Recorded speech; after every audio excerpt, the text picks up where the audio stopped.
എല്ലാവർക്കും നമസ്കാരം. പുതിയൊരു വീഡിയോയിലേക്ക് സ്വാഗതം. ഞാൻ അംബികാനന്ദൻ, തൃശ്ശൂർ. അപ്പോൾ ഞാൻ കഴിഞ്ഞ വീഡിയോ ചെയ്തത് ഒരു യക്ഷിയെക്കുറിച്ചാണ്, അതായത് സുന്ദര യക്ഷി. അപ്പോൾ ഇന്നത്തെ എൻ്റെ വീഡിയോ താംബൂല യക്ഷിയെക്കുറിച്ചാണ്. എല്ലാവരും അറിഞ്ഞിരിക്കാൻ വേണ്ടി മാത്രമാണ് ഞാൻ ഈ വീഡിയോ ചെയ്യുന്നത്, മനസ്സിലാക്കണമല്ലോ. അപ്പോൾ സിനിമയിൽ കാണുന്ന പോലത്തെ മരിച്ചുപോയ ദുരാത്മാക്കളായ യക്ഷികളുടെ കാര്യമല്ല ഞാൻ പറയുന്നത്. ദേവത സങ്കല്പത്തിലെ യക്ഷികളാണ് സുന്ദരയക്ഷി, താംബൂലയക്ഷി. അപ്പോൾ സുന്ദരയക്ഷിയെക്കുറിച്ചുള്ള വീഡിയോ ഞാൻ ചെയ്തു കഴിഞ്ഞു. ഇന്നത്തെ വീഡിയോ താംബൂലയക്ഷിയെക്കുറിച്ചാണ്. അപ്പോൾ എൻ്റെ വീഡിയോ ലൈക്ക് ചെയ്യണം, ഷെയർ ചെയ്യണം, കമൻറ്റ് ചെയ്യണം. അതുപോലെ ആദ്യമായിട്ട് എൻ്റെ ചാനൽ നിങ്ങൾ കാണുകയാണെങ്കിൽ മാത്രം ആ ബെല്ല് ബട്ടനും അതിൻ്റെ അടുത്ത് കാണുന്ന ആ ചുവന്ന ബട്ടനും ഒന്ന് അമർത്തിക്കൊണ്ട് എൻ്റെ വീഡിയോകൾ കാണണം. നമുക്ക് വീഡിയോയിലേക്ക് പോകാം. രാമൻ സീതയെ തേടി നടന്നേ, താമരച്ചേലുള്ള ജാനകി വഴി പോകുന്നതാരാനും കണ്ടു. അപ്പം ഇന്ന് പറയുന്നത് താംബൂലയക്ഷിയെക്കുറിച്ചാണ്. ഇപ്പോൾ സുന്ദരയക്ഷി ശ്രീപാർവതി ചൈതന്യത്തിലൊരു കലയാണെങ്കിൽ താംബൂലയക്ഷി ഭദ്രകാളിയുടെ അവതാരത്തിൻ്റെ ഒരു യക്ഷിക്കലയാണ്. അതിനാൽ താംബൂലയക്ഷി രൗദ്രഭാവത്തിലുള്ളതാണ്.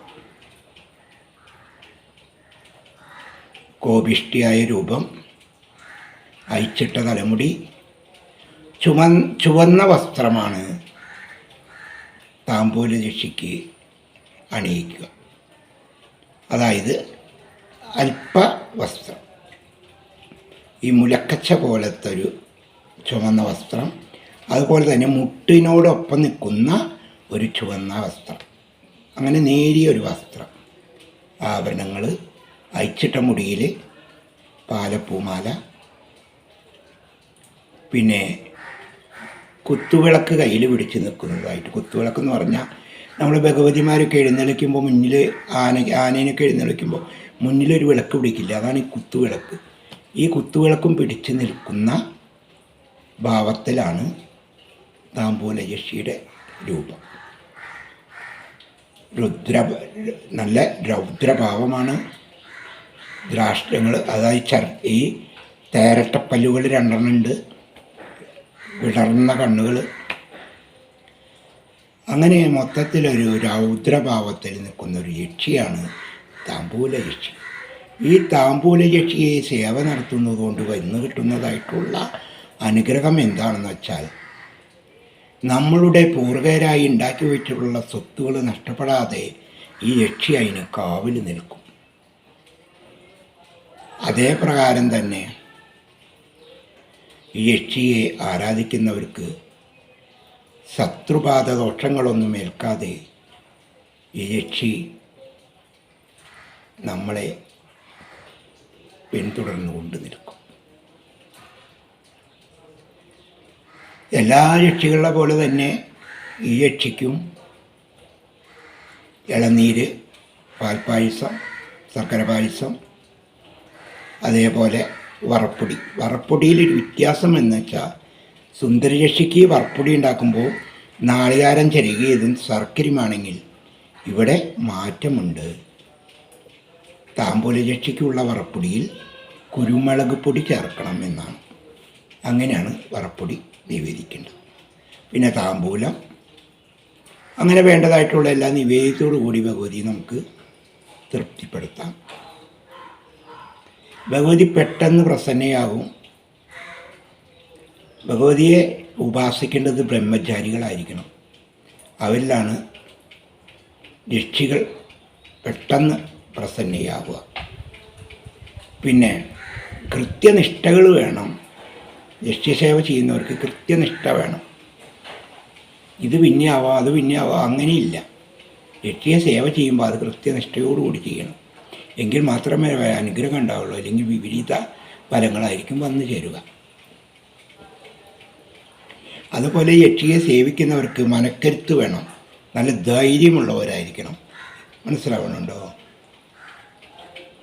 നല്ല നല്ല ധൈര്യവും ശരീരബലവും ഉള്ളവരായിരിക്കണം. ഇങ്ങനെയുള്ളവരൊക്കെ വേണം യക്ഷിസേവ ചെയ്യുക. പിന്നെ വഴിപാടുകൾ മറ്റുള്ള ദേവതകളുടെ പോലെ തന്നെ കരിവള, ചാന്ത്, കുങ്കുമം, കൺമഷി, ചുവന്ന വസ്ത്രം, മുല്ലപ്പൂമാല ഇങ്ങനെയുള്ളതെല്ലാം ഭഗവതിക്ക് വെച്ച് പ്രാർത്ഥിച്ചാൽ ശത്രുദോഷത്തിൽ നിന്നും നമ്മളെ രക്ഷിക്കും. നമ്മുടെ സ്വത്തുകളൊന്നും നഷ്ടപ്പെടാതെ നോക്കും. നമ്മൾ ആരെയൊക്കെ എന്തെങ്കിലും കൊടുത്ത് നമ്മൾ ചതിച്ചിട്ടുണ്ടെങ്കിൽ അത് തിരിച്ച് നമ്മുടെ കയ്യിൽ വരുന്നു ചേരാനുള്ള വഴികളൊക്കെ ഈ യക്ഷി സേവയിൽ കൂടെ നമുക്ക് നേടിയെടുക്കാൻ കഴിയും.